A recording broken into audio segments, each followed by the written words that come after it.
நானும் கூட 69வது ஆண்டிலே நான் ஆண்டவருக்குள் வந்த ஆரம்ப நாட்களில் தேவன் எனக்கு கொடுத்த ஒரு பெரிய ஆசீர்வாதம் இந்த அபிஷேகம் தான்.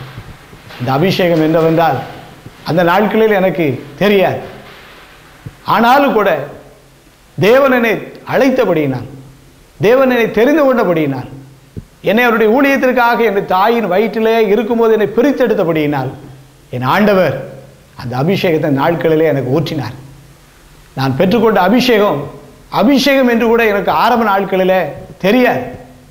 அந்த நாட்களில் என்னை ஆண்டவருக்குள் வழி நடத்தின தேவ மனிதர் ஜேம்ஸ் அண்ணனிடத்தில் போய் இந்த காரியத்தை நான் சொல்லும்போது தான் அண்ணன் சொன்னாங்க, இது கர்த்தருடைய அபிஷேகம் தம்பி, இந்த அபிஷேகம் உன்னை வழி நடத்துன்னு சொல்லி அவங்க அந்த நாளிலும் இதே 1 யோவான் 2வது அதிகாரம் 27வது வசனத்தை தான் அன்றைக்கு சொன்னாங்க. இன்றைக்கு அதே வசனம்தான் இந்த ஆண்டு கர்த்தர் நமக்கு கொடுத்திருப்பதை குறித்து நம்ம எல்லாரும் கரந்தட்டி ஆண்டுடைய நாமத்தை நன்றியோடு நாம் ஸ்தோத்திரிக்கிறோம். தேவன் மாறாதவர், ஒருபோது கைவிடாத ஒரு ஆண்டவர், நம்முடைய முற்காலத்தை விட பிற்காலத்தை செழிப்பாக்குகிற ஒரு ஆண்டவர் நம்மோடு கூட இருக்கிறார். ஹல்லேலூயா. அவர் நம்மை ஆசீர்வதிப்பார், நம்மை பலப்படுத்துவார், நம்மை தாங்குவார், ஏந்துவார், சுமப்பார், தப்புவிப்பார். அந்த நாட்களிலே கர்த்தர் கொடுத்த அந்த அபிஷேகம்தான் இந்த நாள் வரைக்கும் என்னை நடத்துவதை நான் காண முடிகிறது. ஆமென், ஹல்லேலூயா. அந்த அபிஷேகம் என்னை பாவத்திலிருந்து என்னை விலக்கி என்னை வழி நடத்தினது. இந்த அபிஷேகம் என்னை சோதனையில் எனக்கு ஜெயத்தை தந்தது. அந்த அபிஷேகம் என்னுடைய ஊழியத்தின் பாதையில் இன்று வரைக்கும் நிற்பதற்கு என்னை பலப்படுத்தி கொண்டே இருக்கின்றது. ஆகவே பிரியமானவர்களே, இந்த அபிஷேகம் நமக்குள்ளாக இந்த ஆண்டு கடந்து வர தேவன் சித்த வைத்திருக்கிறார். அபிஷேகத்தை அதிகமாக நாம் பெற்றுக்கொள்வோம். அதற்காக ஜெபிப்போம். கூடி கூடி வீடுகளிலே ஜெபிப்போம், ஐக்கியத்தில் ஜெபிப்போம்.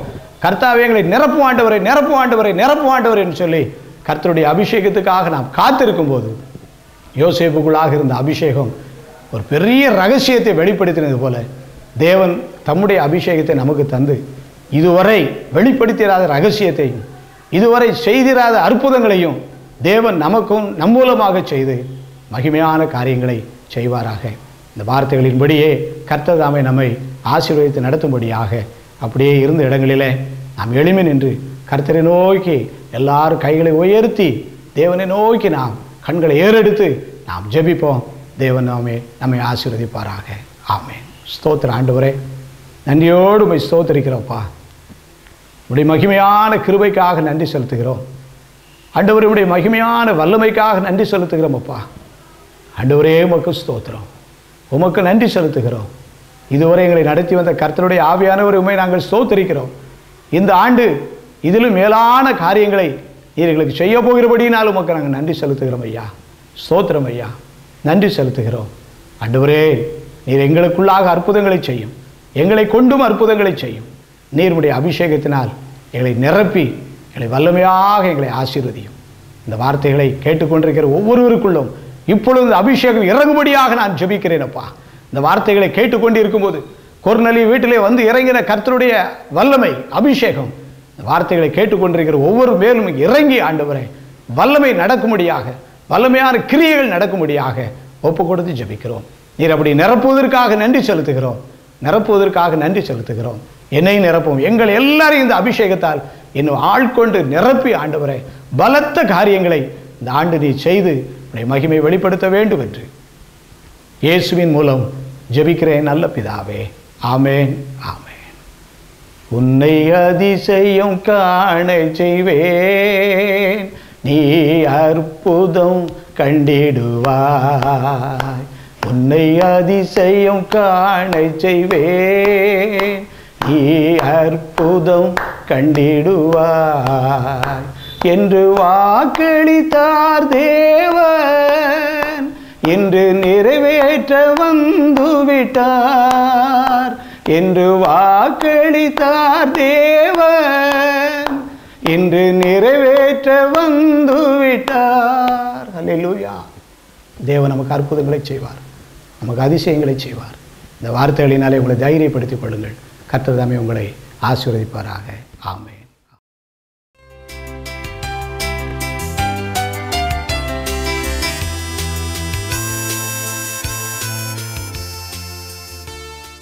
ஆண்டவராகிய இயேசு கிறிஸ்துவின் நாமத்தினாலே உங்களை யாவருக்கும் கிருபையும் சமாதானம் உண்டாவதாக என்று சொல்லி வாழ்த்துகிறேன். ஆண்டவர் தாமே நம்மையும் இன்னும் அதிகமாக ஆசீர்வதிப்பாராக. இந்த வேளையிலும் கூட ஆண்டவரை ஏற்றுக்கொண்டிருக்கிற நாம் ஏற்றுக்கொண்ட அனுபவத்தோடு இருந்து விடாதபடி இன்னும் நமக்குள்ளாக மிக முக்கியமான 2 காரியங்கள் காணப்பட வேண்டும் என்று சொல்லி வேதத்திலே நாம் அறிய முடிகிறது. ஒன்று வாஞ்சை, இன்னொரு காரியம் ஆண்டவரை அறிகிற அறிவுடைய வளர்ச்சி. வாஞ்சையும் ஆண்டவரை அறிகிற வளர்ச்சியும் நமக்குள்ளாக காணப்படும்போது நாம் வெற்றி உள்ள ஒரு வாழ்க்கை வாழ முடியும் என்று சொல்லி வேதத்தின் மூலமாக அறிய முடிகிறது. அதற்கு ஆதார வசனமாக 91வது சங்கீதம் 14வது வசனத்தை நான் வாசிக்கிறேன். சங்கீதம் 91வது சங்கீதம் 14வது வசனம், அவன் என்னிடத்தில் வாஞ்சியாய் இருக்கிறபடியால் அவனை விடுவிப்பேன். அவன் என்னிடத்தில் வாஞ்சியாய் இருக்கிறபடியினால் அவனை விடுவிப்பேன். என் நாமத்தை அவன் அறிந்திருக்கிறபடியால் அவனை உயர்ந்த அடைக்கலத்திலே வைப்பேன். என் நாமத்தை அவன் அறிந்திருக்கிறபடியினால் அவனை உயர்ந்த அடைக்கலத்தில் வைப்பேன் என்று ஆண்டவருடைய வார்த்தையை நாம் சங்கீதங்களின் புஸ்தகத்தில் வாசிக்கிறோம். இந்த வார்த்தைகளின்படி நாம் வாஞ்சியுடையவர்களாகவும் ஆண்டவரை அறியக்கூடிய அறிவு உடையவர்களாகவும் இன்னும் மாற வளர தேவன் நமக்கு உதவி செய்யும்படியாக இருந்தபடியாக தலைவணங்கி செபித்து சிறிது நேரம் இந்த தேவ செய்தியை நாம் தியானிப்போம். உன்னதமானவரின் உயர் மறைவில் இருக்கிறவன் சர்வ வல்லவரின் நிழலில் தங்குவான், இது பரமசிலாக்கியமே. சர்வ வல்லவரின் நிழலில் தங்குவான், இது பரமசிலாக்கியமே. அவர் சேட்டையின் கீழ் அடைக்கலம் புக வேண்டும், சிறகுகளால் மூடுவார். அவர் சேட்டையின் கீழ் அடைக்கலம் புக வேண்டும், சிறகுகளால் மூடுவார். அன்புள்ள ஆண்டவரே, இந்த கிருபையுள்ள வேலைக்காக உம்மை நன்றியோடு ஸ்தோத்தரிக்கிறோம் ஐயா. நாங்கள் உம்மை ஏற்றுக்கொண்டவர்களாக மாத்திரமல்ல, இன்னும் உண்மையில் நாங்கள் வாஞ்சே உள்ளவர்களாகவும் உம்மை குறித்து அறிகிற அறிவிலை நாங்கள் பெருகினவர்களாகவும் இன்னும் நாங்கள் வளரும்படியாக இந்த செய்தியை தேவரீர் எங்களுக்கு ஆசீர்வதி தர வேண்டும் என்று ஜனங்களுக்குள்ளாக ஒரு ஆண்டவரை எழுப்புதலை நீர் கட்டளிட வேண்டும் என்று இயேசுவின் மூலம் ஜெபிக்கிறேன் பிதாவே. ஆமென், ஆமென். அல்லேலூயா, அல்லேலூயா, அல்லேலூயா. பிரியமானவர்களே, ஆண்டவரை நாம் எல்லாரும் ஏற்றுக்கொண்டவர்களாக அந்த அனுபவத்தோடு நாம் நின்று விடாதபடிக்கு இன்னும் ஆண்டவருடைய காரியங்களிலே நமக்கு வாஞ்சை, பிரியம், தாகம், விருப்பம் இன்னும் நமக்குள்ளாக உண்டாக வேண்டும் என்று சொல்லி வேதம் நமக்கு சொல்லுகிறது. அது மாத்திரமல்ல, ஆண்டவரை அறியக்கூடிய ஒரு அறிவு, இன்னும் அவருடைய சொல்லி முடியாத அவருடைய ஞானத்தையும், சொல்லி முடியாத அவருடைய வல்லமைகளையும், சொல்லி முடியாத அவருடைய மகத்துவங்களையும், வழிநடத்தல்களையும், அற்புதங்களையும் நாம் அதிகமாக அறிந்து கொள்ள வேண்டும் என்று சொல்லி வேதத்திலே நாம் வாசிக்கிறோம். அவனிடத்தில் வாஞ்சியாக இருக்கிறபடியினால் அவனை நான் விடுவிப்பேன். என் நாமத்தை அவன் அறிந்திருக்கிறபடியினால் அவனை உயர்ந்த அடைக்கலத்தில் வைப்பேன் என்று சொல்லி ஆண்டவர் நம்மை விடுவிக்கிறவராக மாத்திரமல்ல, நம்மை உயர்ந்த அடைக்கலத்தில் வைக்கிறவராகவும் காணப்படுகிறார். அல்லேலூயா. இந்த இடத்துல இருக்கிற நீங்களாக இருந்தாலும் நானாக இருந்தாலும், நான் ஒருவேளை விடுதலை இல்லாமல் இருந்தாலும், நான் கர்த்தர் இன்றைக்கு நம்மை விடுவிக்க போகிறார். ஒருவேளை இன்னும் எனக்கு ஒரு உயர்வு இல்லை என்கிற ஒரு நிலையில் காணப்பட்டாலும் கர்த்தர் நம்மை ஒரு உயர்ந்த அடைக்கலத்தில் வைக்கப் போகிறார் என்பதை நாம் மறந்து விடவே வேண்டாம். விசுவாசத்தோடு காணப்படுவோம். தேவன் இந்த வார்த்தைகளின்படி நம்மை ஆசீர்வதிப்பார். வேதத்தில் விதமாக ஆண்டவர் பேரில் வாஞ்சி உள்ளவர்கள், ஆண்டவரை அறிகிற அறிவிலே வளர்ந்து கொண்டே சென்றவர்கள் ஏராளமான பேர் உண்டு. அதில் ஒரே ஒரு மனிதரை மாத்திரம் மார்க்கு சுவிசேஷம் 10வது அதிகாரத்தில் நான் வாசிக்கிறோம். மார்க்கு சுவிசேஷம் 10வது அதிகாரத்தில் நான் வாசிக்கும்போது 47வது வசனத்தில் நாம் விதமாக வாசிக்கிறோம். அவன் நசரேயனாகி இயேசு வருகிறார் என்று கேள்விப்பட்டு, இயேசுவே தாவீதின் குமாரனே எனக்கு இறங்கும் என்று கூப்பிட தொடங்கினான்.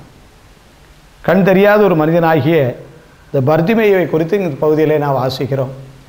இயேசு வருகிறார் என்று கேள்விப்பட்டு அந்த சரியான நேரத்தில் சரியான ஒரு சூழ்நிலையில் அவன் வாஞ்சையோடு ஆண்டவரை தேட ஆரம்பிக்கிறான். ஒருவேளை இந்த நேரத்தில் ஆண்டவரை நான் விட்டுவிட்டால் எனக்கு இப்படி ஒரு வாய்ப்பு கிடைக்குமோ கிடைக்காதோ என்பதை அவன் சரியாக அறிந்தவனாக இந்த வேலையை பயன்படுத்திக் கொள்ள வேண்டும் என்று சொல்லி அவன் விரும்புகிறார். வேதமும் அதைத்தான் சொல்லுகிறது. கர்த்தரை கண்டடைய தக்க சமயத்தில் அவரை நோக்கி கூப்பிடுங்கள். கர்த்தரை கண்டடைய தக்க சமயம், இதுதான் சரியான நேரம். ஆண்டவரை இஷ்டம் போல நம்ம தேடுவது ஒரு முறையான அனுபவம் அல்ல. ஆண்டவரை கண்டடைய தக்க சமயத்தில் அவரை நாம் தேட வேண்டும். இந்த பர்திமேயு ஆண்டவரை கண்டடைய தக்க சமயத்தில் வாஞ்சியோடு ஆண்டவரை தேடுகிறான். தாவீதின் குமாரனே எனக்கு இறங்கும் என்று சொல்லி அவன் வாஞ்சியோடு கூப்பிட்டதாக வேதம் நமக்கு சொல்லுகிறது. பிரியமானவர்களே, வாஞ்சியோடு கூப்பிடும்போது நமக்கு விடுதலை உண்டு. அவ்விதமாக வாஞ்சியோடு நாம் கூப்பிடும்போது சில நேரங்களில் சில எதிர்ப்புகள் அல்லது சில சோதனைகள் அல்லது நம்மை சோர்வடையக்கூடிய சில சூழ்நிலைகளும் நமக்கு வரத்தான் செய்யும். அதை மேற்கொள்வது தான் அவரை அறிகிற அறிவு நமக்கு அவசியம். அல்லேலூயா.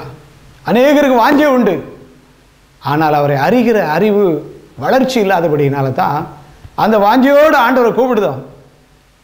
ஆனால் சில நேரங்களில் நமக்கு எதிர்ப்புகளும் சில பிரச்சனைகளும் அந்த நேரத்தில் வரும்போது அவரை அறிகிற அறிவில் நமக்கு ஒரு வளர்ச்சி குறைவாக இருக்கிறபடினால் நாம் இந்த எதிர்ப்புகளை மேற்கொள்ள முடியாதபடிக்கு நாம் சோர்ந்து விடுகிறோம்.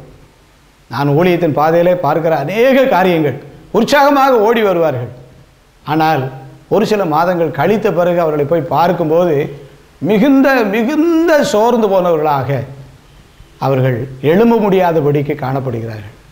ஏன், என்ன காரணம் என்று கேட்டால், நான் ஆண்டவரை தேட ஆரம்பித்தேன், எனக்கு சோதனையாக இருக்குது. ஆண்டவரை தேட ஆரம்பித்தேன், எனக்கு விடுதலை கிடைக்கல என்று சொல்லி நான் சோர்ந்து போயிட்டேன். நான் ரொம்ப எதிர்பார்த்தேன், நான் எதிர்பார்த்த அளவு நடக்கலைன்னு சொல்லி அநேகர் சோர்ந்து போகிறத பார்க்குறோம். நம்ம சோர்ந்து போக வேண்டிய அவசியமே கிடையாது. நாம் விழுந்து போக வேண்டிய அவசியமே கிடையாது. நாம் பின்வாங்கி போக வேண்டிய அவசியமே கிடையாது. கர்த்தரை ஏற்றுக்கொண்ட பிறகு நமக்கு ஒரு நாளும் தோல்வி கிடையாது. சோதனை வரும், போராட்டங்கள் வரும், ஆனால் நமக்கு தோல்வி கிடையாது. எப்போ அந்த தோல்வி சோதனையை ஜெயமாக மாற்றலான்னு சொன்னால் அவரை அறிகிற அறிவுக்குள்ளாக அதிகமாக நாம் செல்ல அழைக்கப்பட்டிருக்கிறோம். ஆண்டவரை அறிகிற அறிவு நமக்குள்ளாக பெருக பெருக நாம் விடுதலை பெற்றவர்களாக மாத்திரமல்ல, நாம் உயர்ந்த அடைக்கலத்தில் செல்லுகிறவர்களாகவும் கூட நாம் மாறுகிறோம். அதற்கு ஆதாரமாக இந்த கண் தெரியாத மனிதன் நமக்கு ஒரு சாட்சியாக நிற்கிறான்.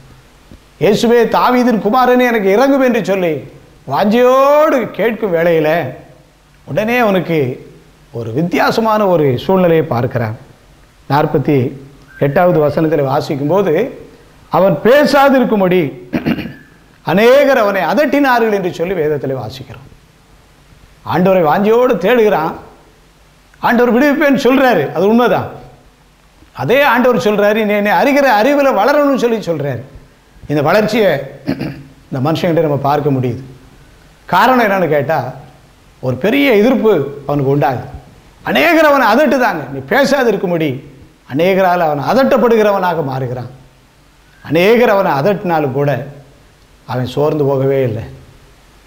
அநேகர் அவனை பேசாதிருக்கும்படி அவனை ஒதுக்கினாலும் புறமே தள்ளினாலும் எதிர்ப்பு கொடுத்தாலும் அவனை யாரும் அடக்கவே முடியாது.